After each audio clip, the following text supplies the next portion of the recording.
Hey, what is up everybody? Continuing my highlights coverage throughout E3 2018. Let's move right along and get into the games. Alright, let's go with the Ubisoft. Get ready for the Marching Pandas. Those Marching Pandas were... I know I said this year I was gonna filter out all the filler and just give you what you need to know. You need to know about the Marching Panda.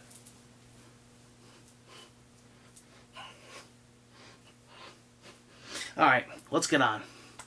So the Marching Panda was for Just Dance. He actually came right into the crowd. People went, oh my god!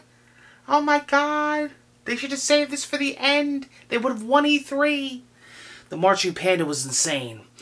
It's coming in October. Just Dance 2019. Alright. Beyond Good and Evil 2 trailer was shown. Bitch! All characters will be featured in it. It is a prequel.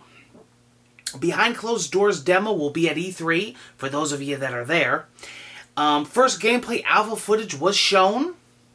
And you can play it alone, single player, or you can play it co-op. That seems to be the ongoing game. A lot of these experiences give you the option, so that's cool. All seamlessly open universe. So very cool. And you can join the Space Monkey program, where users can submit work and ideas and designs for the game. You can actually submit, your stuff if like you're a graphic designer or an illustrator. That's awesome. That's kind of cool. I'm interested to see how that pans out. And then other gaming developers take that and use that for future games. That could be really big. That could be huge, actually. So that is actually pretty cool, I thought. Talking about Rainbow Six Siege, how many millions of players they have, that game really blew up. I know personally a lot of streamers and players that love that game, so that's great. Brand new Trials game is announced. It's called Trials Rising. It will be coming out February 2019. Also on the Switch, my game, my system. So that's going to be a cool game to take with you on the go. I loved the other older Trials. I thought they were phenomenal, fantastic. Really fun games. I love bike games. The Division 2 takes the stage. A trailer is being shown, and I put in parentheses, game looks incredible. Raids are coming with 8 players. Year 1 content throughout 2019. All 3 episodes are completely free. March 15th, the game comes out. Awesome. I got to tell you about the Division 2. I love the first one. I actually need, especially now seeing this, I need to go back, because I have till March. I need to go back and really enjoy the game more. See, the problem is I want to dedicate myself to the Division. But it's like Destiny, Destiny, Destiny, Destiny. You know what I mean? It eats up all my time. But the amount that I played of the Division, I love it. Now, looking at the Division 2, it looks incredible. The more gameplay I see of this, the more I'm interested. I think I'm more interested now in this game than I was when I first saw the Division 1, the first Division. So I'm going to be buying it in March. And I think I'm going to start... I actually got a big hard drive, an external. And plus when I moved up to the Xbox One X, I got a lot of more hard drives. So between the two, the internal and the external, I think I'm going to start putting more games on that I had taken off. I think the Division is going to be one of them, and then I won't be as rusty in March if I start now. I have a long time to play and get into the game again. I think that's what I'm going to do. Mario Rabbids takes the stage, and they talked about Donkey Kong Adventure, which is coming out June 26th as DLC. Features Donkey Kong with a full band and orchestra was playing. I thought this was really cool. It's just so awesome that you could get a taste of Nintendo at another press conference. I think that's awesome. I think that's really cool. But here's the kicker. Here's what I thought was really cool. That it's coming out so soon. And I had forgotten about this. But I absolutely love that game. And I think it's going to be great with Donkey Kong. He's actually one of my favorite Nintendo characters. And I thought it was kind of cute how they really had a backdrop, a stage, a screen playing, music playing. I thought it was really cool. And that's so awesome that Nintendo and those guys have a relationship Nintendo's opened up so much more through the past few years than how they used to be. And I think that's awesome. And because it was such a success, you know that future projects are planned, exactly why Donkey Kong was made. You know? So that just goes to show you that they're going to keep supporting this game and games even into the future. Is my take on it. Skull and Bones announced. Check this out. I gotta take a breather for this one. Skull and Bones announced and trailer shown. I put, oh my god, I'm in shock. Okay. First of all, I know what I wrote down here. The game looks fucking incredible. Here's the thing. I was shaking my head the whole time. Not that I haven't seen this in video gaming before. Oh no. Not that I haven't seen it. The game is Sea of Thieves down to the wire. Down to the hair.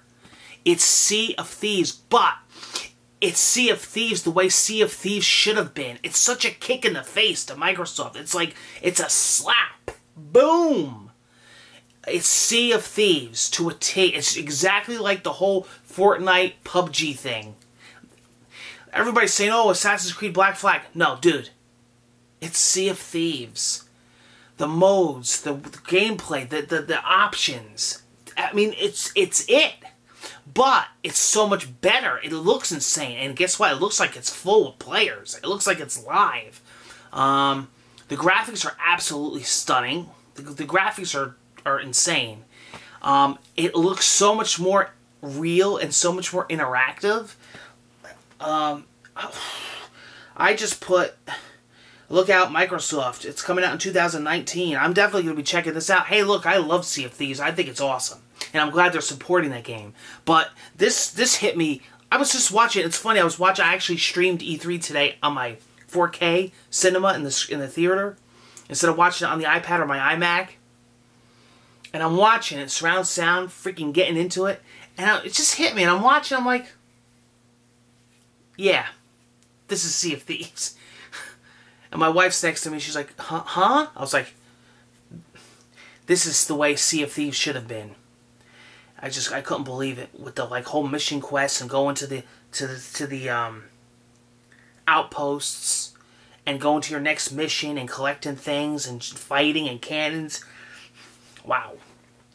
So I'm interested to see how that game pans out. Transference VR takes the stage with Elijah Wood. Psychological thriller this fall, and I just put looks creepy, especially because it's in VR. You can see it's a VR game. They show you like little kids running down the hall and shit, and people up in your face. I don't know too much about this game, but I'm going to be checking into it. It looks cool, and I'm a freaking fan of VR. I love VR experiences. To me, still to this day, Resident Evil 7 is just a masterpiece in VR. It really is. I even think Bethesda did great with their VR games. Okay. Get ready. This is my highlight of E3 so far. This brought a tear to my eye because I'm such a fanboy. This brought a tear to my eye. And it's funny how it happened because like I was watching and I was getting into this next part, but then when I saw what I saw, I fell off the couch. I did. My wife thinks I'm nuts. I mean, she knows I'm nuts. I've been this way since I was a young child when it came to video games. I remember screaming on my old Atari or my old Tandy 486 with an MMX chip, playing video games and screaming when I used to play them out of excitement.